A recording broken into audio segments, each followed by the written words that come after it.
Unbelievable, guys. We can't make this stuff up.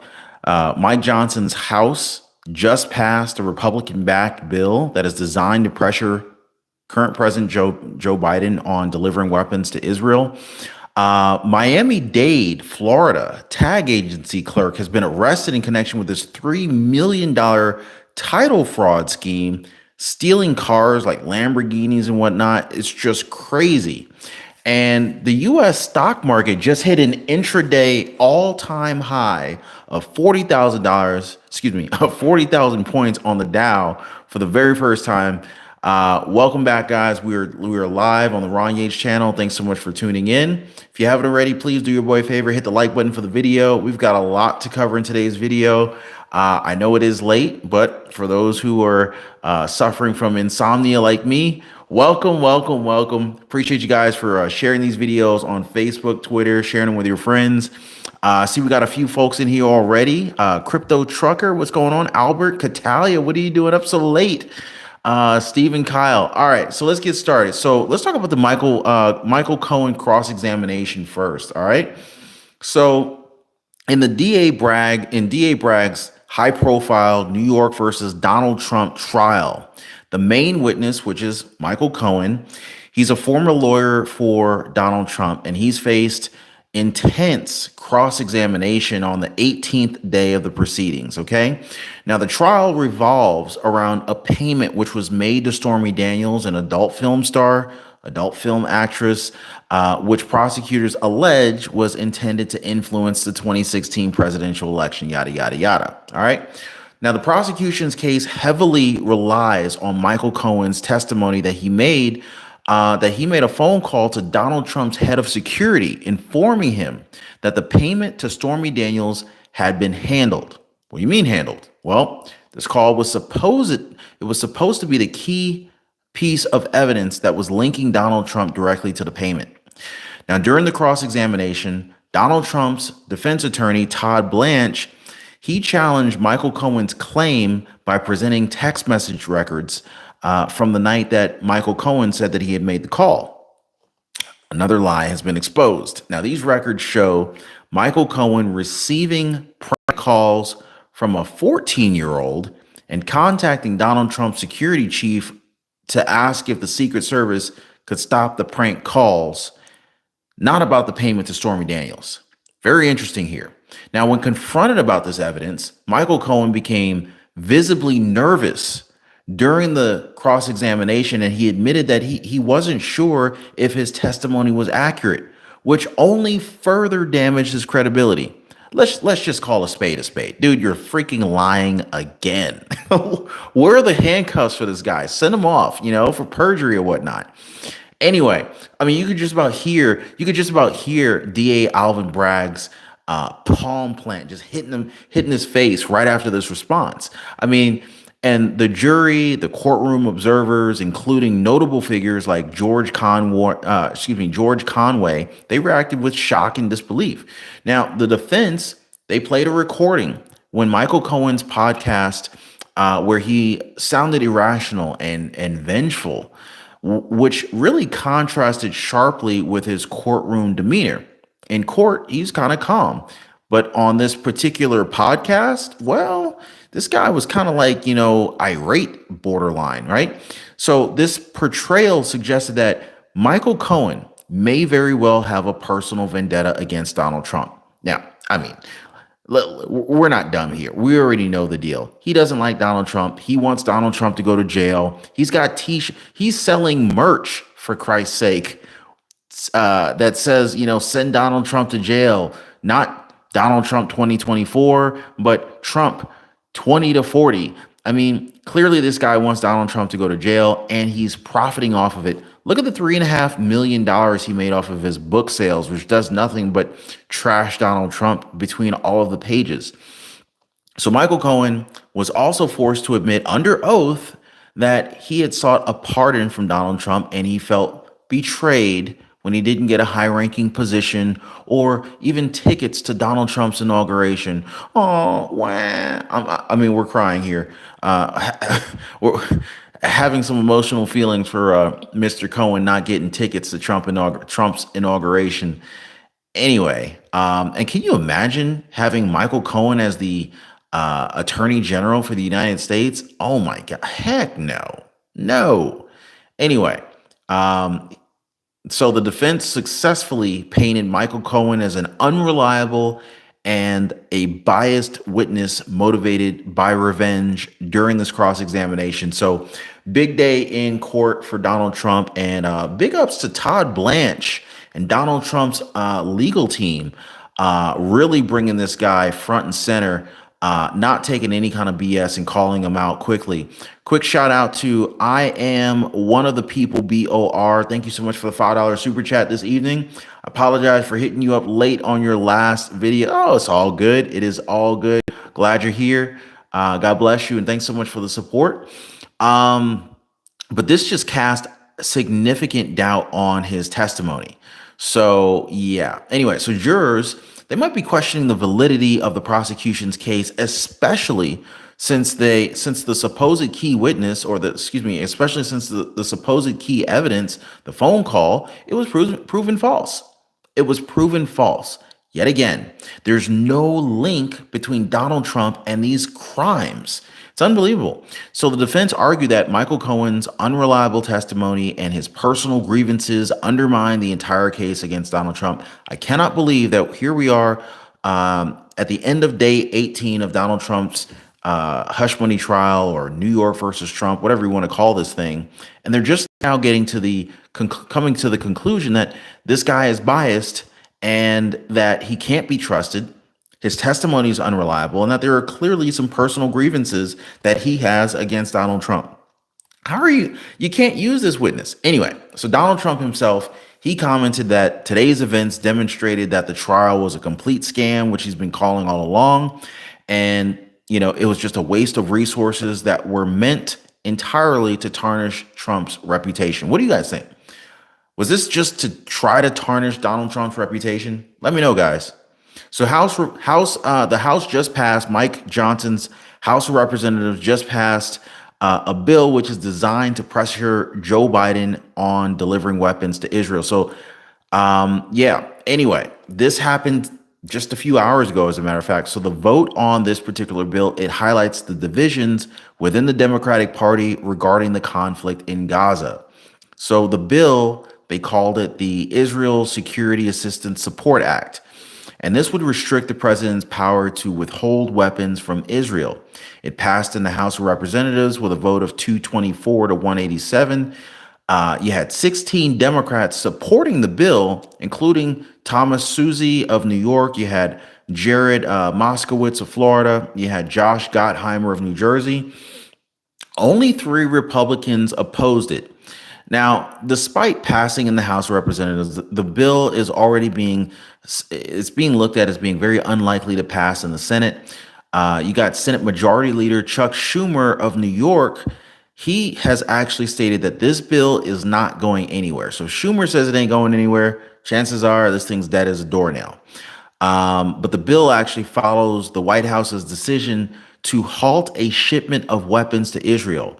House Speaker Mike Johnson, he criticized the Biden administration for withholding weapons, calling it, or essentially claiming that it contradicts Congress's wishes and it's harming U.S.-Israel relations. Now, I want to ask you guys, what do you think?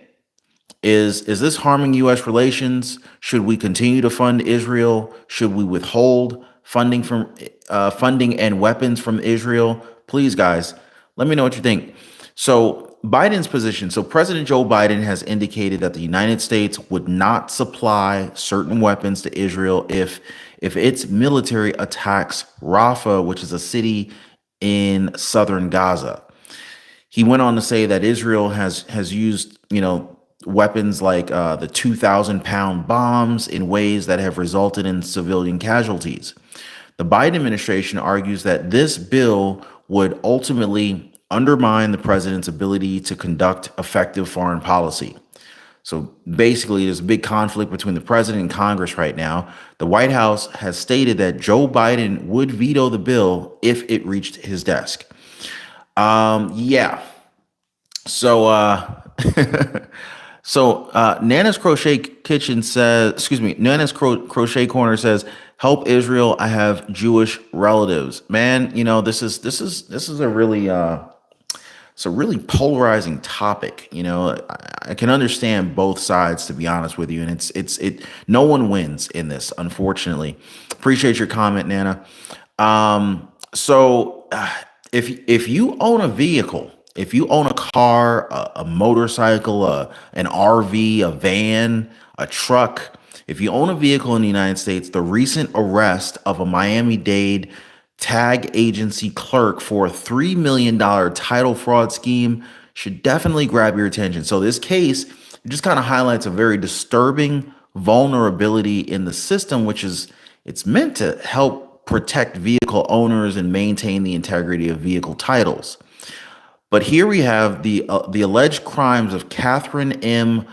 Veramoran at Baumgardner Tag Agency in Miami, Florida, revealed how easily titles can be forged and manipulated, particularly affecting car owners nationwide.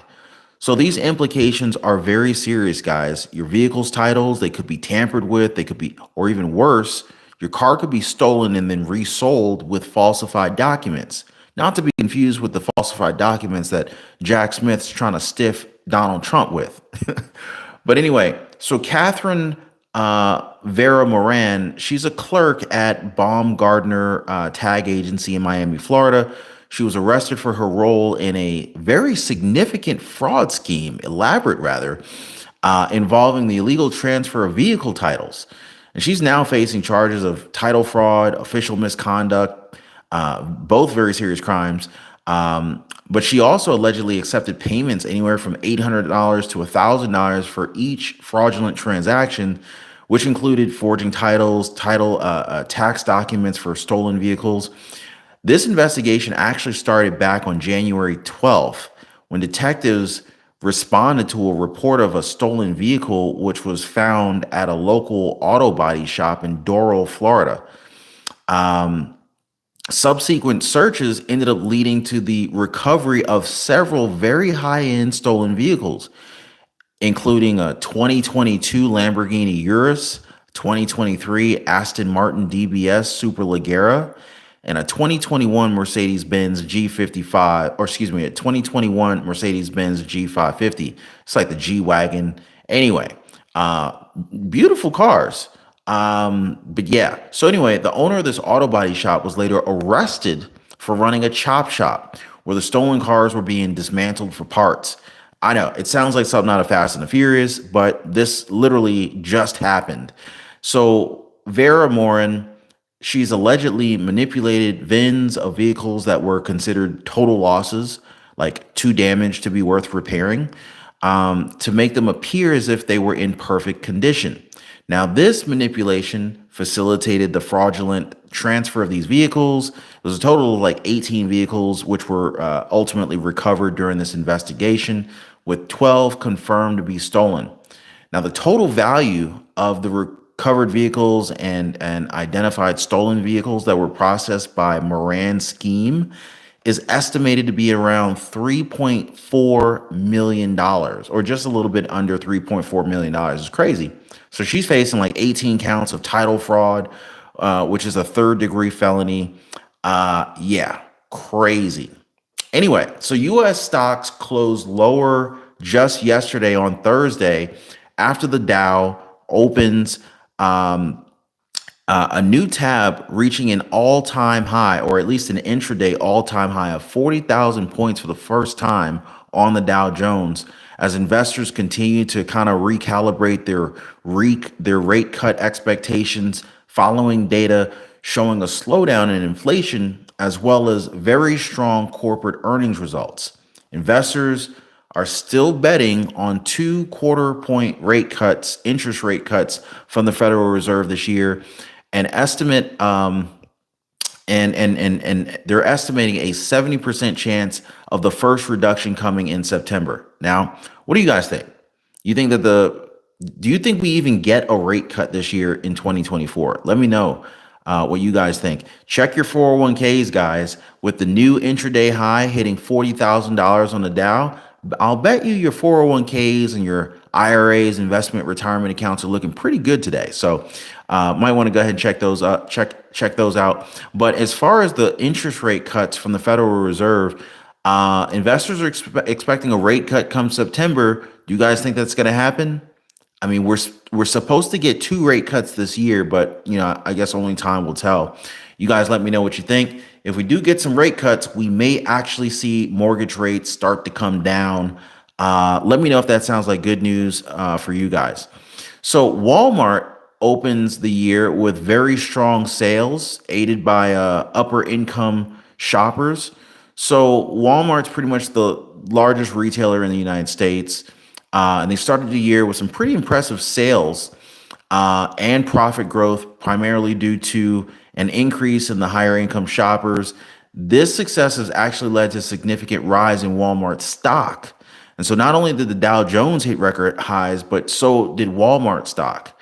So in the first quarter, Walmart's US stores increased like 3.8% compared to the same period last year. Additionally, Walmart's online business in the US grew by 22%.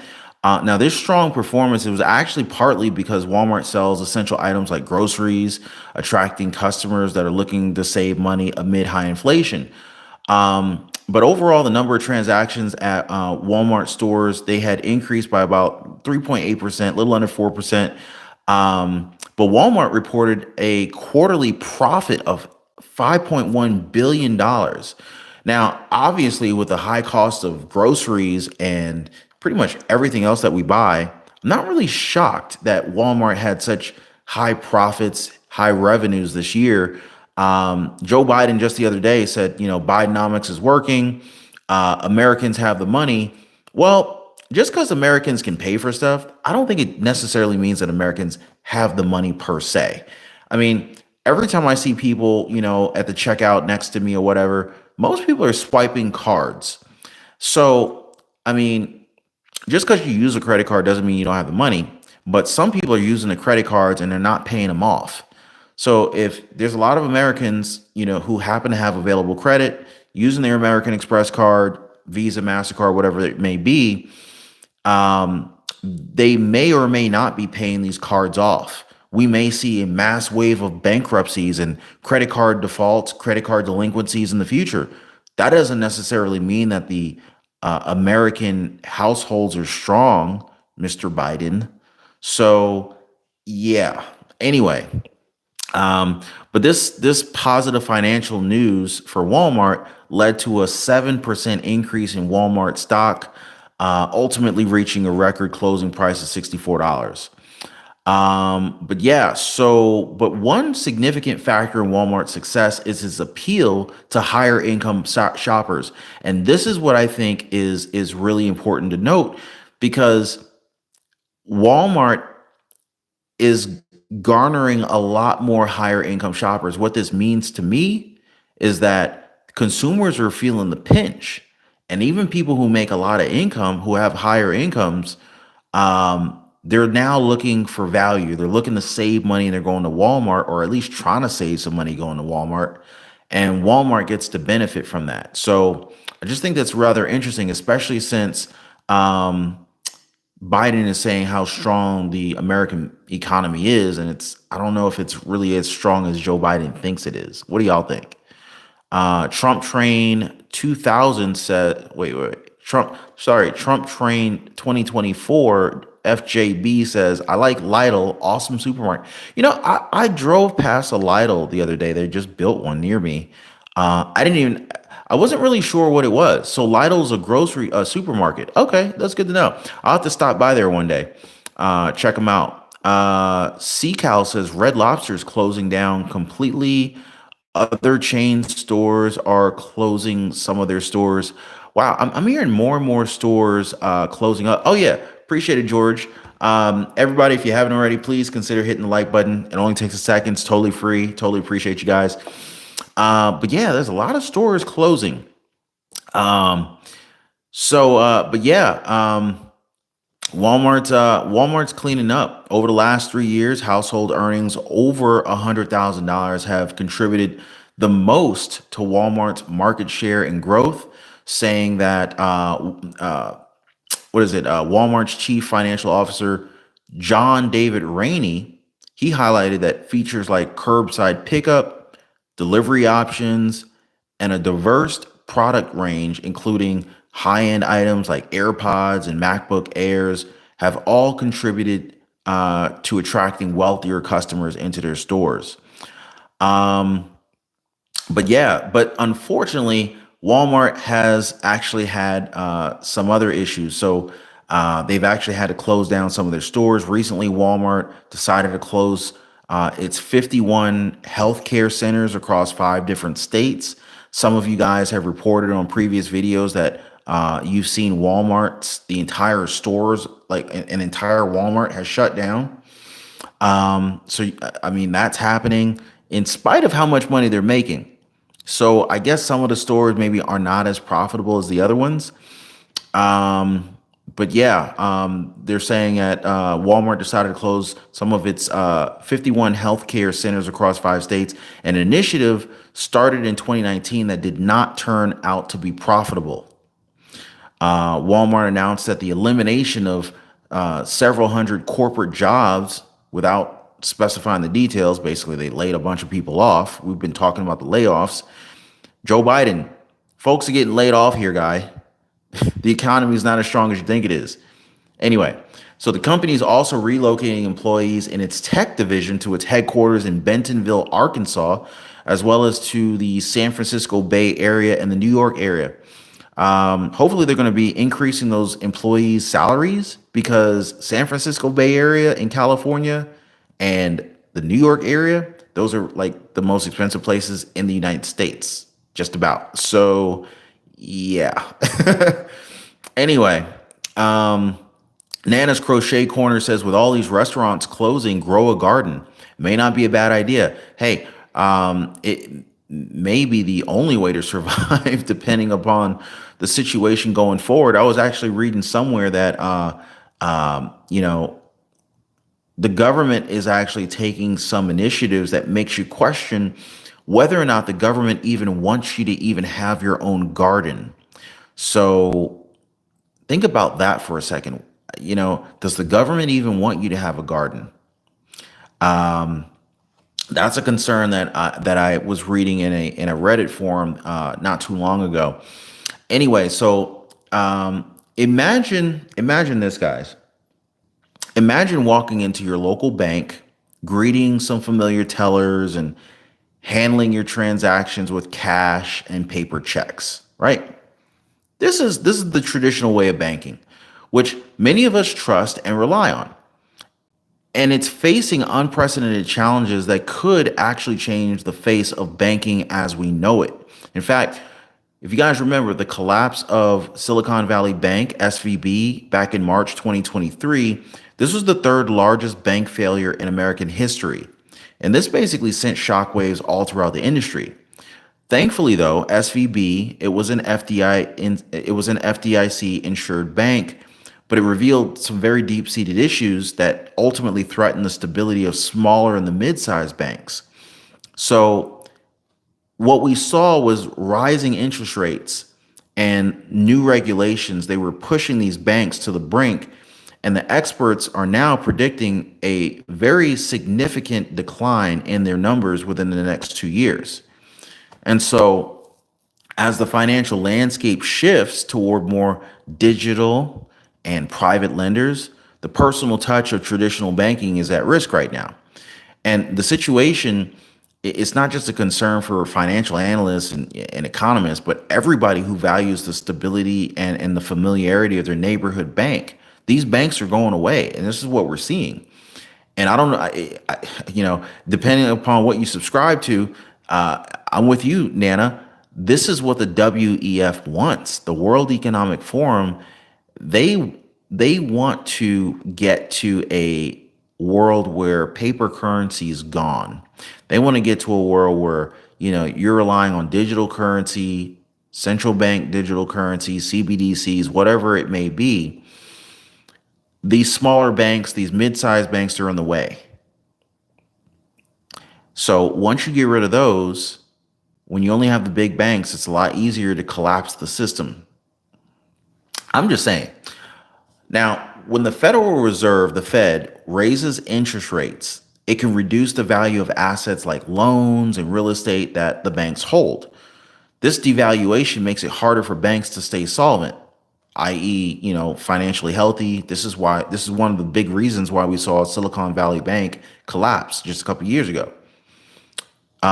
Then you got increased regulations, which means more rules, which are requirements for banks, which can be challenging, especially for the smaller banks.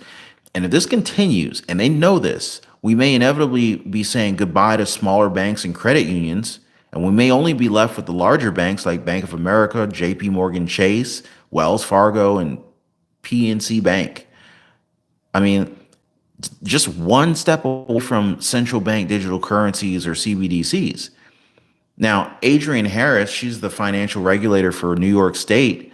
She explained that current regulations were not designed for the digital age. So today, people can move large amounts of money instantly, just using their smartphones, making bank runs where basically many people withdraw their money all at once happen much faster. And so this was very evident in SVB's case, where this massive amount of money was withdrawn in just a few hours. And this is a situation that regulators never experienced before. This was a modern day bank run. And so now we're dealing with like commercial real estate. This has become a major concern for banks and regulators. I mean, we're talking, properties like office buildings, which have lost a lot of people, a lot of value since the pandemic started, or the plandemic. The pandemic led to a rise in remote work, people working from home. That meant fewer people needed to go into the offices.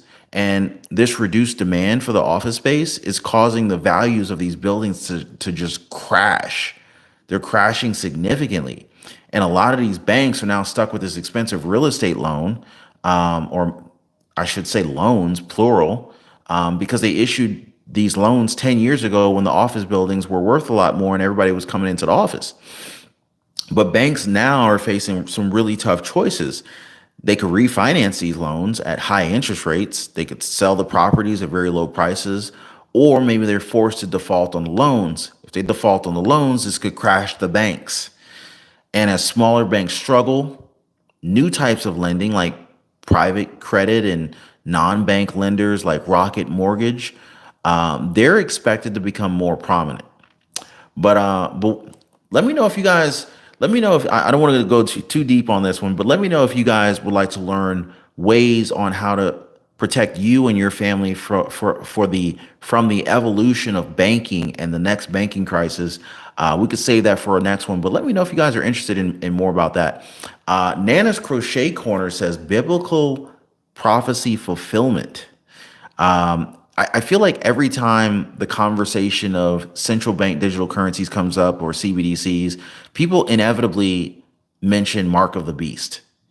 I don't know if that applies truly, but it sure is an interesting talking point.